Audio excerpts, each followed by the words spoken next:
Hello everybody, my name's Darren and welcome back to the Kilowatt Challenge. In today's episode, you're going to see some of this. Well, at that point I just thought, oh, there we go. You're going to see some of this. And you're definitely going to see some of this. Jag lärde svenska fortfarande, så det är svårt att förklara vad jag vill säga på svenska, så förlåt att jag talar engelska hela tiden. But before all that, I need to talk to you about my inverter and the shenanigans that's been going on with my inverter. Let's start from the beginning. So about 6 months ago or something like that, I bought an InfiniSolar 15 kilowatt 3-phase hybrid inverter, and I bought it from a company in the UK called Victron. Very helpful, nice guys. Cost about £3,000 or something like that, and it arrived no problems at all, and it was sat here in the man cave on a pallet for quite some time. Now, you all know how long I've been waiting for my solar panels to be installed. I've got an update on that very soon. The company who were installing the solar panels, they are responsible for filling in the application form for the electricity network owner to give them the technical information about the inverters and the specifications and the connection, the power of the solar system, so that the network owner knows how much money to expect when we are exporting. Now, a few months ago, it was time to actually submit that paperwork to the electricity network. And on the paperwork, you have to write on the make and model of your inverter, to which the solar contractors did, no problem at all. And about a week later, I got an email from the electricity network owner, which in this part of Sweden is called Ellevio, for anyone watching in Sweden. I got an email saying, unfortunately, your inverter is not on the list of approved inverters. And of course, my immediate reaction was, what list of approved inverters? Nobody has ever mentioned anything about a list of approved inverters. Why would there be a list of approved inverters? Surely if it's for sale in the EU, if it's CE stamped and approved, if it's certified, if it's tested, why would a electricity network have even more requirements than all of the normal European safety standards? But apparently we do here in Sweden. So we have this thing called, well, in Swedish it's called Rikta Rätt list. And if your inverter is not on this one centralized list, then you can't connect it to the network, which means you can't charge your batteries from the grid, which means you can't export your excess solar, which basically means you can only use it in an off-grid scenario, which is not what I'm trying to build here.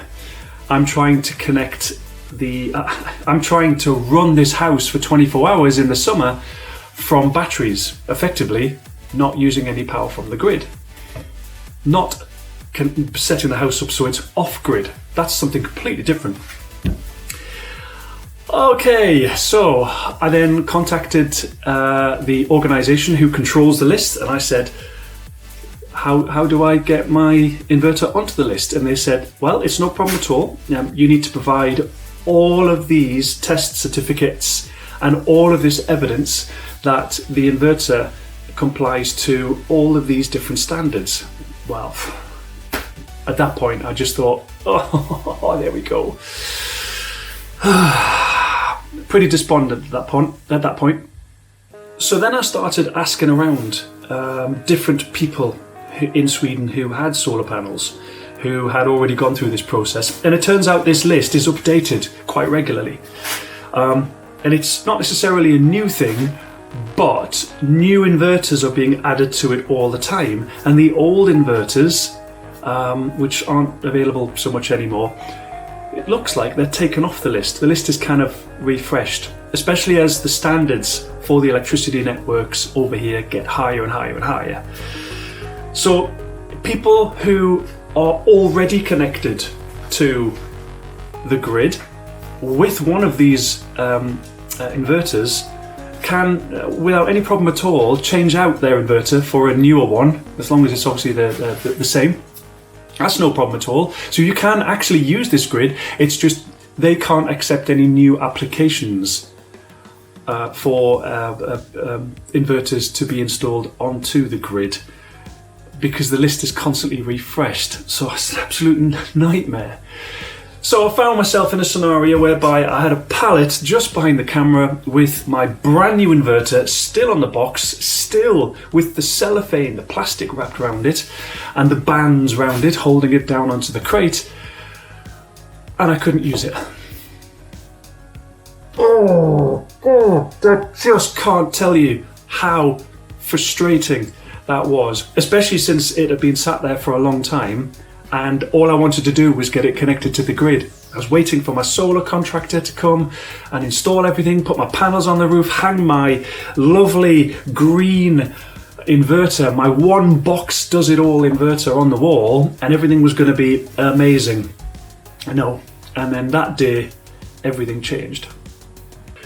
So I found myself in a scenario whereby I had an inverter and cash tied up in that inverter, which I couldn't use. I was recycling batteries for an inverter which I hadn't even bought. I didn't know what inverter I was going to buy. I was looking down the list and nothing was really catching my eye apart from one particular brand, which I'll tell you in a moment. And I was just so angry, to be honest. And for about a month, I just didn't know what to do. I just didn't know what to do. I realised I had to sell the inverter, but how could I sell the inverter in Sweden when it's not on the official list? And it was a real bummer, to be honest. Just going to, for my Swedish viewers, I'm just going to speak very bad Swedish, just so you guys understand what you need to have in place to be able to do this. So bear with me while I speak very bad Swedish. Hej alla mina svenskar här i Sverige. Jag lär svenska fortfarande, så det är svårt att förklara vad jag vill säga på svenska. Så förlåt att jag talar engelska hela tiden, men man måste lära, va? Problemet var, här i Sverige finns det en list, en approved list, och det heter Rikta Rätt-listen. Och grejen är, köper inte din vigselriktare innan du har kollat om det lägger på listan. För att om det lägger inte på listan, man kan inte installera vigselriktaren. Och det hände här. Så det var lite frustrerande för mig faktiskt. So there we go, here's some bad Swedish for you. I'm just explaining exactly what I've just said about the list in Sweden. So what did I do? Well, that got me started thinking about the whole 18650 lithium iron phosphate scenario, and it gave me an opportunity to kind of reboot everything I was thinking of. I had a fantastic time when I went to see Pete over in Australia, and I learned a lot, even in the just 45 minutes I was there, to see a big power plant running with 18650s. It gave me a lot of confidence. He's done a great job of installing everything to the highest possible standard you could possibly want. Or he's done a very good job of hiding a very bad install. So that gave me a load of confidence to kind of push ahead with 18650s. I've also been to see Daniel at DIY Tech and Repairs, which he lives about 2 hours down the road, and I've been there a couple of times, and Daniel's been saying, you might want to look at a better brand, and the thing with the InfiniSolar is it's the cheapest, and it's a one-box solution. It does more or less everything that you want, and you can communicate with it over software, and it's got a basic interface on the screen. It doesn't have a web interface or anything, but it does everything on the tin, as it's called. It's quite inefficient. It does use, I think it was something like 250 watts continuous, which was way more than I thought, but it was an opportunity for me to just think, sod it. In fact, first time I've sworn on this channel, I think. So I put it for sale. After I contacted the shop, which I bought it from, and they very kindly gave me an offer to buy it back, but after the whole Brexit charges and import fees, it wasn't worth it. So I put it for sale and found a buyer, a lovely guy down in the south of Sweden, you know who you are, who's now affectionately called the electricity pirate. Not for bad reasons, he's just such a cool guy. He really does, he does know what he's doing. And he already had one of these. He had the 10 kilowatt version, and he wanted to buy the 15 kilowatt version, and just quite by magic, obviously I was selling one. So I sold the InfiniSolar 15 kilowatt hybrid inverter and got most of my money back. I took a bit of a hit, but I got most of the money back. And then I was left with no inverter again. 3/4 of the way through the project, no inverters. What am I going to do? So after speaking to the solar contractor, after speaking to a couple of other people as well, and doing a lot of Googling and a lot of reading, I started to go back to basics. What are my requirements? I want this house to run for 24 hours in the summer when there's enough solar and enough battery. That's what the kilowatt challenge is. That's what this whole project has been about. I've installed geothermal heating, I've installed solar panels, I've installed so much stuff to completely transform the house so that it's so energy efficient. In the summer, we can produce our own electricity, save it in batteries, and use those batteries overnight so that for 24 hours, the house is off grid. And then I started thinking, what does that look like? What equipment can actually do that? I know with the solar panel setup that I've ordered, 13 and a half kilowatts effectively, I know that that's going to be enough to run the house during the day and charge the batteries overnight. I know that the size of battery, 20 kilowatt hours, maybe 40 kilowatt hours, was going to be enough to be able to run the house overnight. So all the maths is correct. But the practicalities of what inverter do I choose? And another big question popped up. What happens when the power goes off? I didn't realise that because of the islanding problem, that means when your electricity goes off, your inverter also has to switch off. I didn't realise that if there's a power outage here, the power goes off in the house. I didn't know that. I didn't want that. That's not what I want. I want my house to stay on when the power goes off during a power outage. And there's not many inverters on the official list in Sweden can offer that functionality. So you start adding all these things together: lithium iron phosphate, big battery array, power remaining on, it's called islanding, when the the network goes down. And there's only one real choice, and it is the most expensive choice, and it is arguably the best choice. And that manufacturer, that company, that brand is Victron. And here it is. This is the MPPT RS450-100 solar charger, and there's quite a lot more boxes to go with it as well. Have a look at this.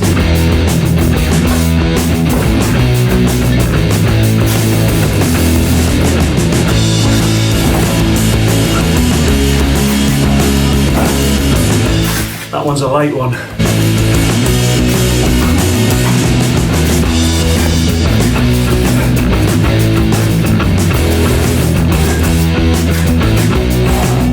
They're like 20 kilograms, 25 kilograms each. Ooh.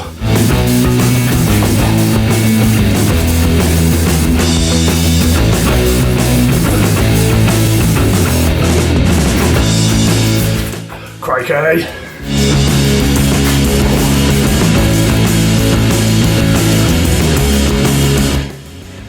not sure I can put that on there. My plan was to stack all the boxes up behind me, but these are really heavy. Let's give it a go.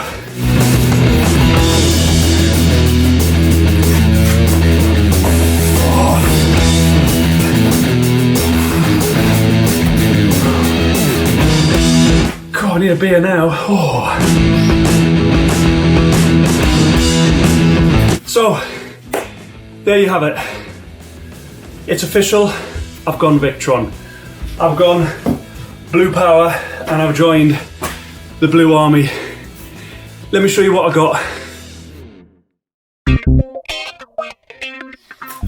So on the bottom, on this side, sorry, we've got 3 multi+2 inverter stroke chargers. These ones are the 5 kilowatt or the 5000 VA. Why have I gone 3? 3-phase.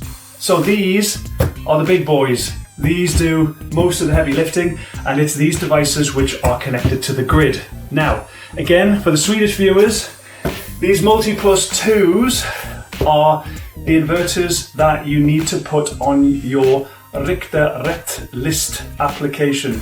Your solar contractor will do this for you, or if you're sending in the application yourself, it's these. These are approved and they are on the list. It is quite alright to buy these, but just check the list beforehand. Oh, by the way, if you search for the list, I'll put a link in the description, but if you search for the list, it's quite easy to find. But on the other side, 2 separate chargers. Yes, these can charge, but these charge from the grid. These are the solar chargers. So all these do is charge from the solar panels. I've got a Smart Solar MPPT RS 450 200 amp and a 100 amp. Why have I gone with 2 separate ones? Because I've got 5 strings, and I'll show you the volts and amps in a later video, but I needed to have 2 separate chargers. Now the chargers, they have a maximum voltage of 450 volts. Now I've got 37 panels here, so if you were to string them all together in series, that would be way over 1,000. So I've broken them down into 5 strings, and each one of those strings is going to be connected to one of the MPP trackers in each of these 2 charge controllers. So these are not connected to the grid. You don't need to worry about these with your application to connect your house or your installation to the network here in Sweden. In this box, I've got a Lynx distributor ×2, and I also have the Lynx shunt, and I also have the small LCD touch panel screen. On the road, which hasn't arrived yet, I've also got the Victron EV charger, which looks fascinating. That also has a screen on board, and that can communicate with the Venus OS to prioritize whether the Victron gear charges the house batteries first, or whether it charges the car first, or vice versa. I'm really interested to see how that performs, because I'm going to be probably writing my own software to be able to charge at night as well from the grid when the electricity is super cheap. Thank you very much, Tibber, for giving us that and that information and that API as well. I have to say a very big thank you to Henrik at Victron Sweden, based just outside of Gothenburg, for giving me loads of information and help on how to build an installation for a house of this size, of a battery of that size, sharing circuit diagrams, sharing photographs of installations, and a lot of information.